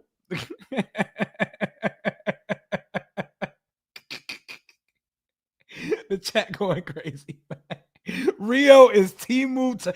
Damn, I can't even be just like normal. I can't be Tutty's twin. I got to be Timu Tutty. God, I'm wish.com Tutty. That's wild, bro. I can't even be regular Tutty. They got me as the barbershop bootleg Tutty. That's crazy, bro. Yeah, they was frying me with the Geico dude. I seen it, bro. I seen it, bro. Foreheadless fade. That boy got bangs. I'm telling you, bro. Hold up. I gotta pull up exactly what I'm talking about. This is what Tutty hair looked like, bro. Hold up. This man hair looked like one of these, bro. He looked like one of these. This is what Tutty. I don't know who designed or chose his hairstyle, but I saw the inspiration. This is what they got Tutty looking like up top. This is what Tutty hair look like, bro. One of these damn hats, bro. I don't even know what to call these shits, bro. A raccoon, a home no faux fur raccoon tail. He looked like that or a Ushanka. One of them Russian ass hats. But this is what Tutty hair look like. This is what Tutty's hair looks like for real, man. He got a whole chocolate lava cake on the top of his head.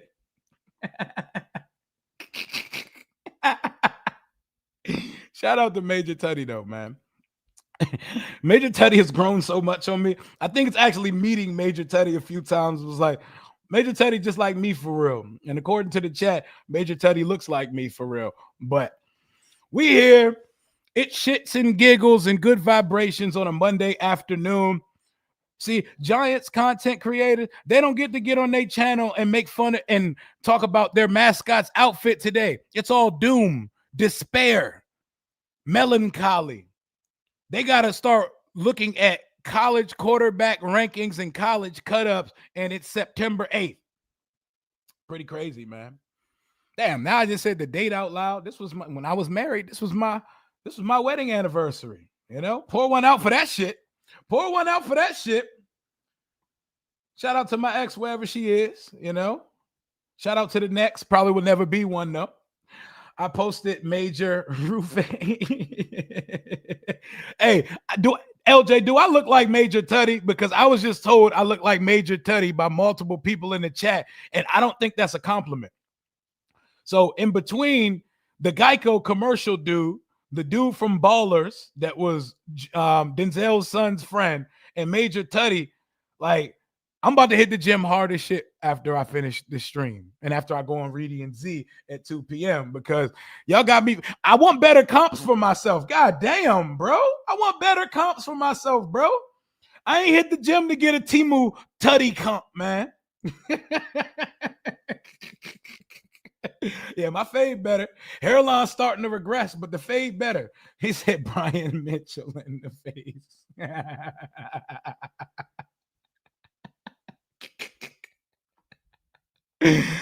Oh man. See, we could have disappointed we could have been disappointed yesterday and lost that game, and the vibes would be crazy. How y'all think we would be crashing out today if we lost to the Giants yesterday? Tutty looks like a U.S. Marine. Tutty definitely drive a Dodge Charger. No, he drive a Camaro. Tutty definitely drive a Camaro. Tutty definitely trying to marry the next woman he meet at the bar. Shout out to the Marines, man. Shout out to the Marines, man. I love doing this content shit with y'all, man. There is nothing to this, bro. They said Tutty looked like Theo Vaughn. Yeah, he would rock the shit out of mullet.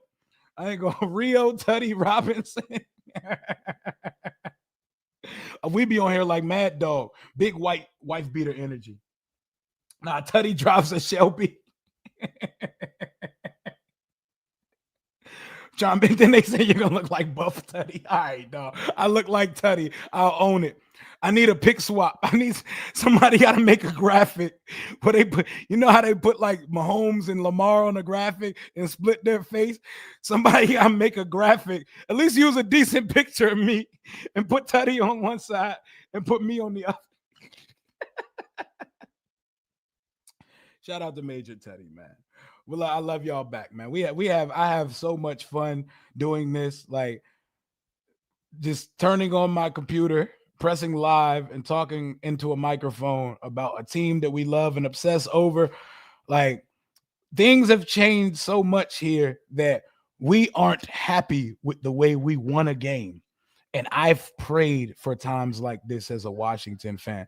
I've prayed for times like critiquing and talking about the meat that we left on the bone. We've been the food on the plate for teams for most of my fan life.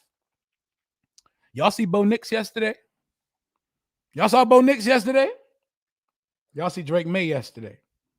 I'm just saying there are levels. There are levels to it. And while we might have sailed a few passes and we might have missed the deep ball, my quarterback still looked like one of those.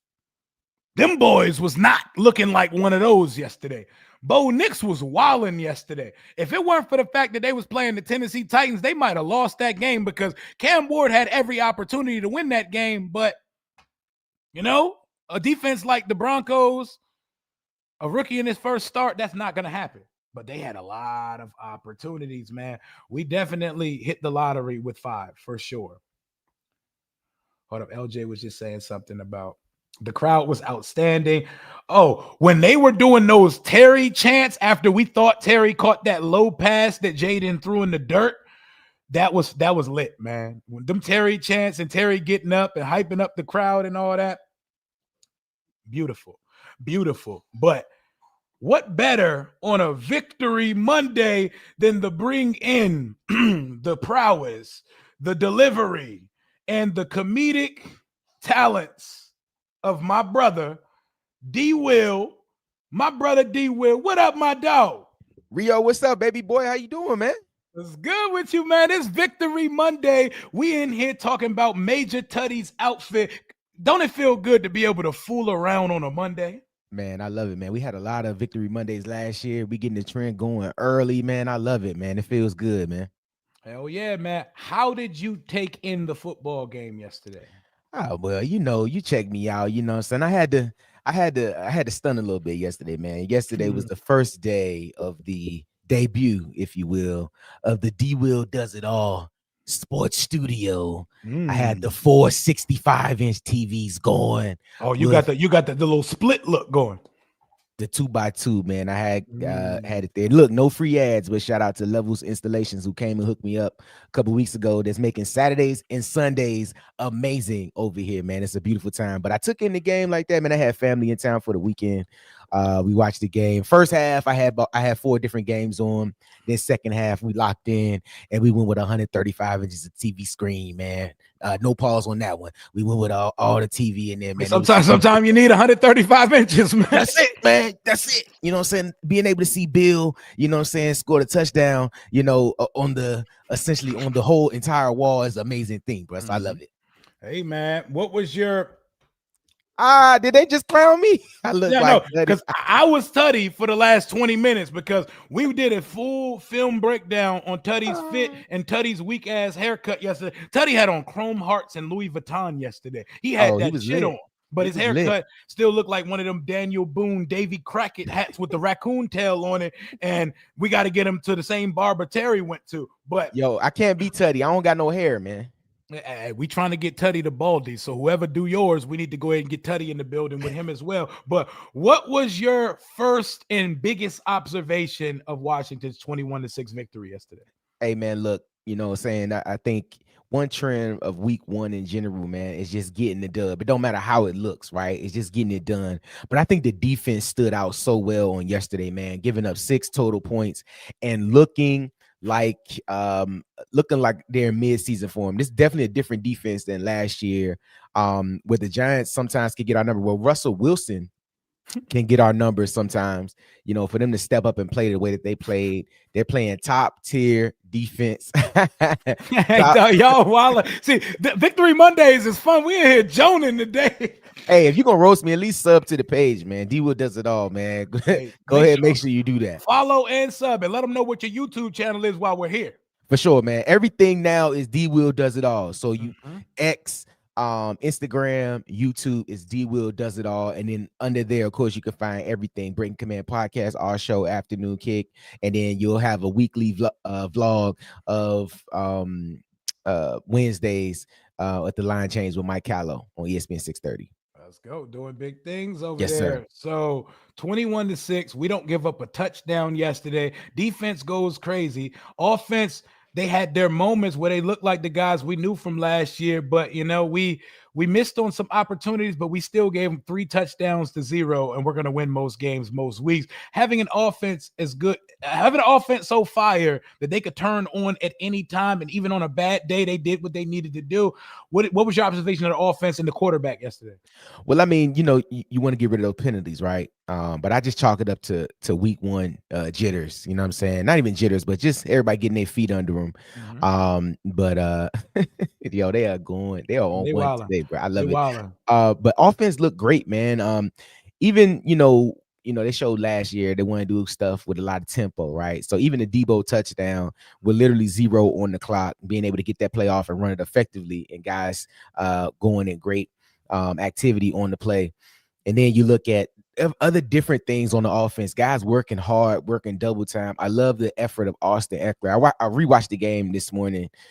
Just the way Austin Eckler played yesterday, he did an excellent job rebounding from that false start to pick up, you know, the first down on the next play, keep fighting, keep clawing. So I think truly the Dan Quinn motto has really permeated through the offense, is that they're going to be scrappy too. They're going to make plays. They're going to try to do it any way possible. And you saw that a lot yesterday with some of the play calling and some of the things that they did on offense. Yep, like a guy like Bill. Bill's jumping out there blocking, man. Bill looks like I can't wait to see what a 2022 touch game for Bill looks like when only 10 got him that. You know, they don't like to just give guys jobs. So Eckler was out there for a whole quarter. They thought they was going to get a heavy dose, like we brought back Chargers vintage Austin Eckler. Then they put 22 on that field and he got right to the shits. Dude. Man, he looked good, man. I ain't gonna hold you, man. He looked in rare form. I think this is gonna speak primarily to Adam Peters being able to find his type of guys and be able to find a guy with that type of value late in the 7th round, where he just looks like he's in mid-season form. He looks like he's been here before. Nothing. The moments didn't look too big. He didn't miss too many plays.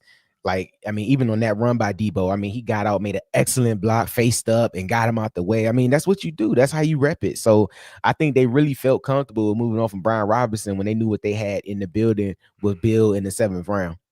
Yeah, man, I'm excited, bro. Debo Samuel, ain't nothing fat about Debo Samuel. That boy was on attack mode, and he looked very receivery.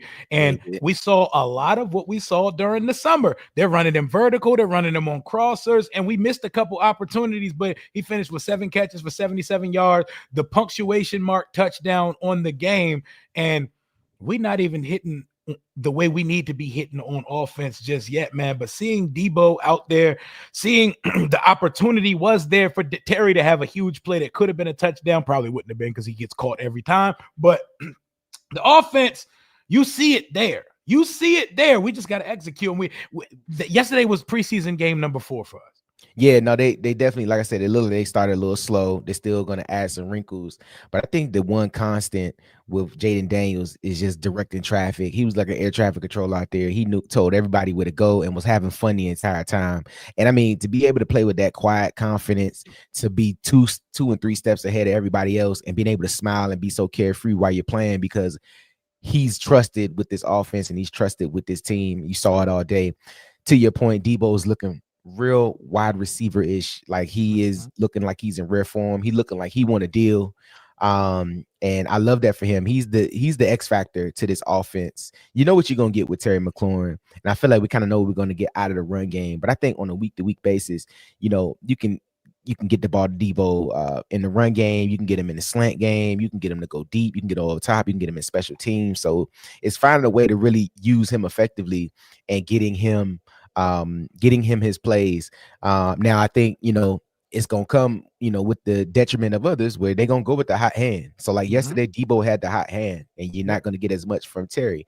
However, I think the grand scheme of things, Terry got paid, man. I think he's just worried about winning at this point. Guys is really worried about winning and trying to get over that next hump. But if this team yesterday plays like this on a consistent basis and continues to ascend, I mean, it's gonna be great times come January and February, man. I'm looking forward to great times. It's going to be good.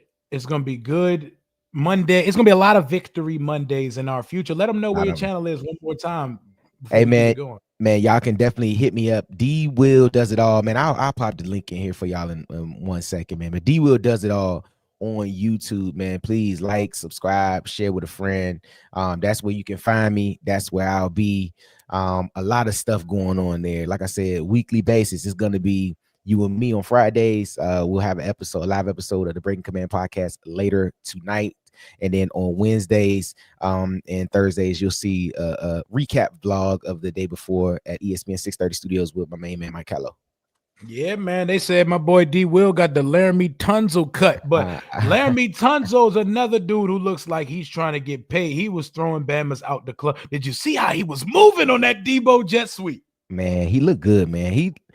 I'm telling you, man, like I think we kind of mentioned this with Micah Parsons, right? Like you look at guys in your franchise, it's like, how do you move on from those guys? Like, how can you, as a franchise, just say, hey, we're better without him than we are with him? You look at a young team like the Houston Texans, who could probably still use him, but I guess if he didn't want to be there, or if they were going to move on without him, then you move on and get what you can. But I really think, man, a guy like that, who's a bookend tackle, who's a premier player, you got to keep that guy in house. And I love that for us. I love him being here with our squad, and he definitely looks like he wants to, stay here and work to get a Super Bowl. Man, I feel like this has now become the destination where guys feel like if they want to, hop on the bandwagon and get a dub on their way out, or a dub to their next dub, then they'll come here. So I love that for us, man.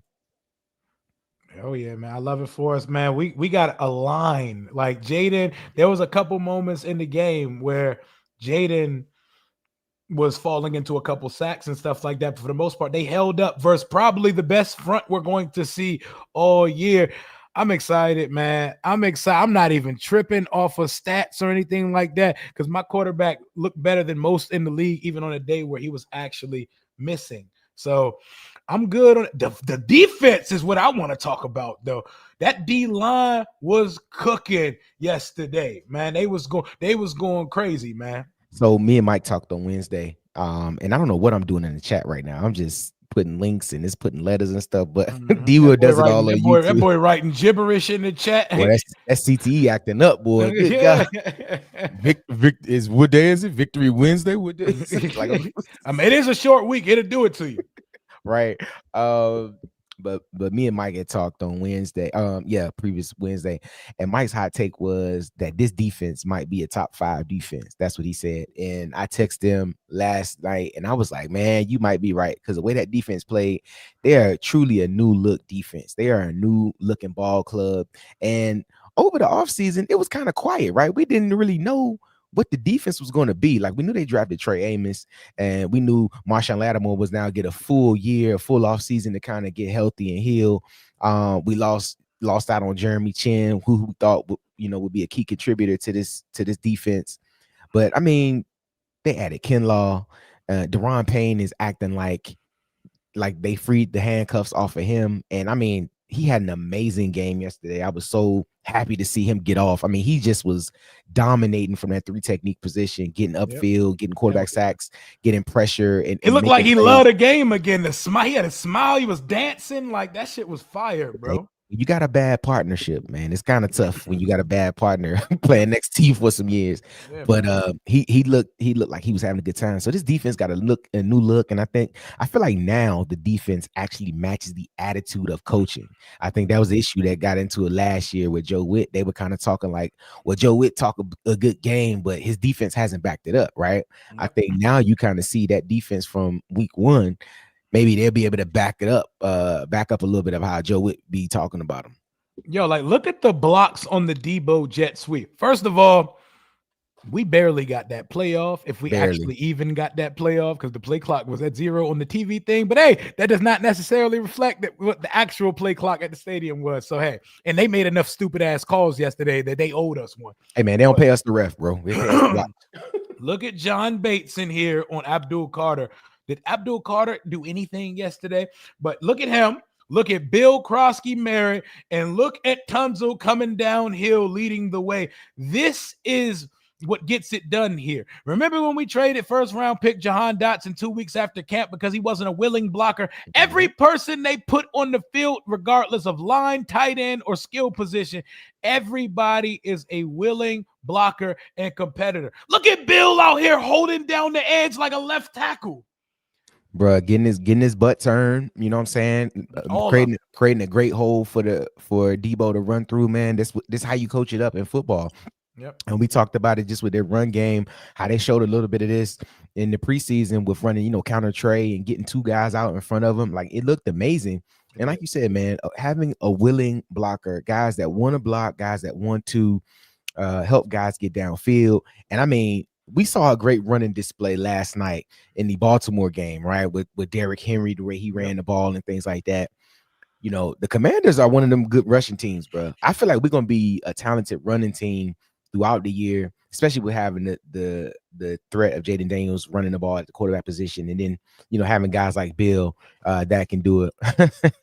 They're gonna get me, man. Look, I'm getting too old to call pause, bro. If that's the case, I call pause every single. It's Victory Monday. We don't got to do anything. We don't got to preface anything that we're saying that everything flies on a Victory Monday, even though the preparation is already starting because we have a short week this week. My guy Scotty, my Woodbridge brethren, says, shout out. Bill, I need Fox to update his touchdown graph. They do.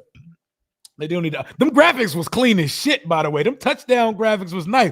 Too bad they didn't have to pull out a Giants one. Y'all don't even get to experience the new graphics on Fox. But that joint staying in the folder for another week. Yeah, they got to keep them on file. But the graphics for the touchdown look good. That score bug was disgusting, though. That transparent 90% opacity score bug is not the answer. They need to stop that shit. We didn't like it during the Super Bowl. We don't like it now. But they gotta go minimalist, man. They gotta go minimalist, man. They can't do the most with that. I would be remiss to not ask before you get out of here, because I gotta run in about 5-10 minutes. Yes, sir.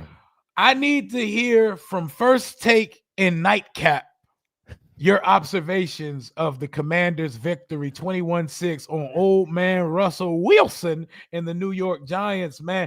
Can we hear some? I know Prime coaching a football tale. We gonna get some Prime today. Is Uncle Shay Shay is not on air, but I know he's on Nightcap. I know they was talking about it vaguely last night. Bro, I was looking for my glasses. I couldn't find my glasses, but I'll give you some Uncle Shay Shay, man. All right, so what you want to recap of yesterday, man? Just ask me a question, man. You the analyst. Hey, man, you watched the game just like I watched the game yesterday. Jaden Daniels looked sharp, 230 yards, a touchdown, 70 rushing yards, 300 on the day, and it wasn't even his sharpest performance. What was your observations of one Jaden Daniels yesterday? Hey, talk to me about Jaden Daniels, man. What you see with Jaden Daniels, huh? Now, Rio, listen, man, Rio. The Commanders have some players that they're top tier. That Jaden Daniels, yeah. Jaden Daniels good, man. You saw that thing he was rolling to the right, man. That boy good. Listen. What I like about my lineman is that you got to be 3-something to do something. And listen, they got the guy that can do it. And with the running game, what's his name? Let me escape my mind. Bill. Oh man, that brother can play some football, but he get up down. That boy Bill, hey, Bill good. Hey, you saw him on that touchdown. The Ocho don't be watching none of the games. No, you can tell he don't watch that shit. None of it. And let me tell you something. Listen. There are two Debos that you're scared of. Debo and Friday, they call him Tiny Lister, and then Debo with the Commanders. Debo Samuel, that boy's good. He's running, trying to get paid. He's running, trying to get that paper. He's trying to get that thing. And the one thing my grandma always tell me, he said, when you're hungry, you're going to run harder, going to run faster. And I don't care how big they said Debo was. It ain't big enough that. Oh, pause. whoa there, bro. Whoa, brother. Shannon, whoa. Shannon, that's why you're no longer on the program, Shannon. But listen, the brother Jaden Daniels is a baller. He's a baller. 230 yards, a touchdown, 70 yards on the ground. The brother's nice. We could use one of those in the Big Apple because Russell Wilson's lost his fastball. I didn't see the moon ball once yesterday. Now, Stephen A., let me tell you something, baby. Let me tell you something, Stephen A. Listen, those guys here know how to play football. Those guys are activated every time they get on the field. That guy, Debo, boy, that guy has God on his side. He has God on his back that when he steps out on the field, he is determined to get over the hump. Yeah. So listen, I don't care about what anybody says. I just want you to know that God got our back.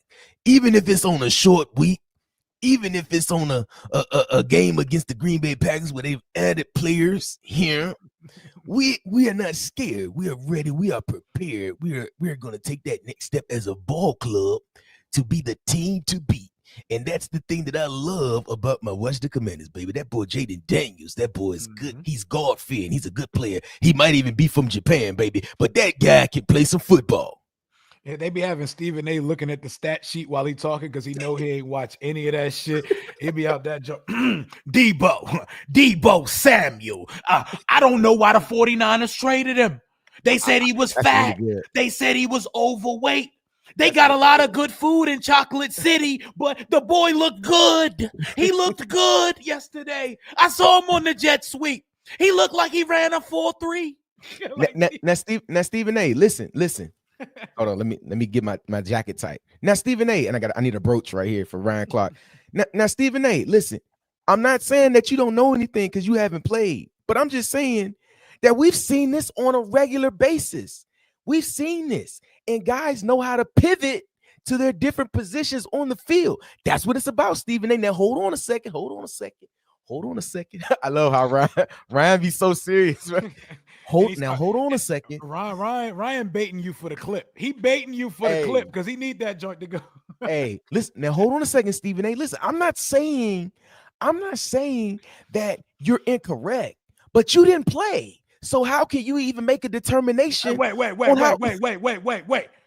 I done put so many years on this. You're not going to tell me because I did not go in an NFL locker room. I've been in an NFL locker room, and I seen you in them too. And I watched your career, Ryan Clark. You were a pretty solid safety at one point of your career, but we're not going to act like you got a gold jacket, Ryan Clark. You played with Troy Polamalu. You were not Troy Polamalu, Ryan Clark, with all due respect. That's Stephen A. Stephen A. Just relax a second, dog. Just relax. Listen, I'm just saying because I played the game. I have been on team. I've been cut by multiple teams. As far as I know, you've been at ESPN since the inception of time. I know what it's like to go through some of these ups and downs, these ebbs and flows of playing football. Listen here, Ryan Clark. Before you finish the struggle Olympics, let me tell you this. I am the face of ESPN. I work for 17 programs on this show, Ryan Clark. You're not going to do that to me. You may do that to Skip Bayless or Peter Schrager. You're not going to do that to me, my brother, respectfully. But I love it when we get into this. Now, Stephen A., listen. Listen, they don't call me Swagoo for nothing, Stephen A. I'm gonna tell you right now. When I watch those Commanders play ball, there's something about them, Stephen A. They can play great football at times. And I don't even care. I'm down in Dallas, Texas, and I see it all the time. Those guys are some great players. Trust and believe. Trust and believe, Stephen A. And Stephen A. And Stephen A. I don't even think that you understand how the game works. I don't even think that just because you've been in a locker room doesn't mean you've been cut from a locker room, Stephen A. There's a difference here. There's a difference here.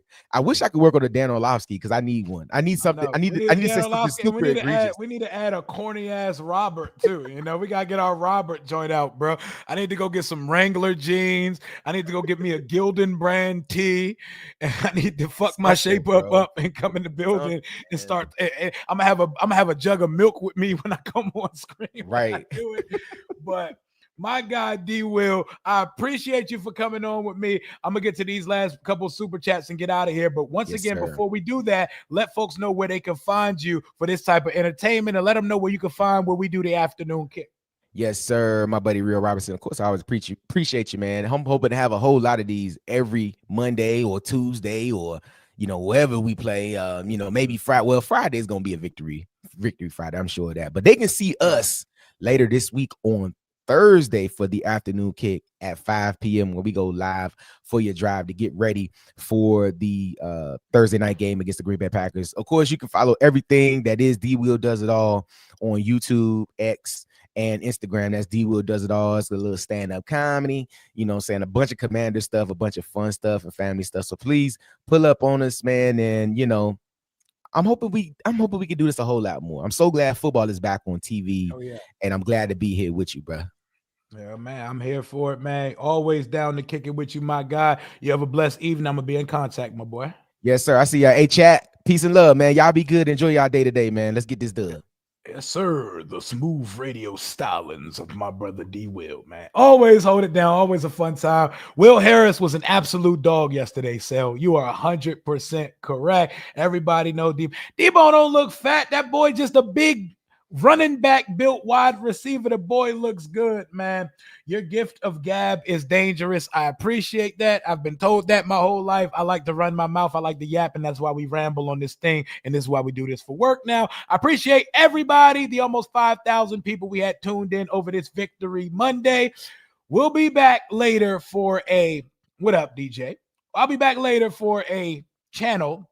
Shout out to Special Teams Demon Nick Ballore, by the way. We're going to be doing a watch party for Caleb versus JJ, Bears versus Vikings later today. I'm about to go run over to Reedy and Z. I'll make sure I share that to the community page and to X. I'll be on there with Reedy and Z in the next couple minutes at 2 o'clock. Talk soon. Hail to the Washington Commanders. Laugh at the New York Giants. Y'all didn't score a touchdown in week 3 for 3 seasons. Cannot relate. On the way out the door, let's hear one more word from our sponsors at Sleeper, best fantasy app in the world. Talk soon. The NFL season is here, which means you have a chance to win 1,000 times your cash on daily fantasy. Football has never been more exciting than it is with players like Jaden Daniels, Patrick Mahomes, Lamar Jackson, and Jamar Chase. Pick on stats for these stars like touchdowns, passing yards, receiving yards, fantasy points, and more. For up to a 1,000 times payout on Sleeper. Get your picks right and you could win big using promo code RIO91. That was promo code RIO91 and you'll get up to a $100 match bonus on your first deposit. Terms and conditions may apply. Sleeper is the #1 fantasy sports app. It pays to know sports. Pick more or less on top players. Your first pick is on us, so start winning now. Play in Texas, Georgia, Minnesota, and 27 more states. Pick anytime across all sports, pregame or live. Over 10 million players are already on Sleeper. Make your picks count. Score up to 1,000 times your cash. Join today. Get up to $100 credit using code RIO91.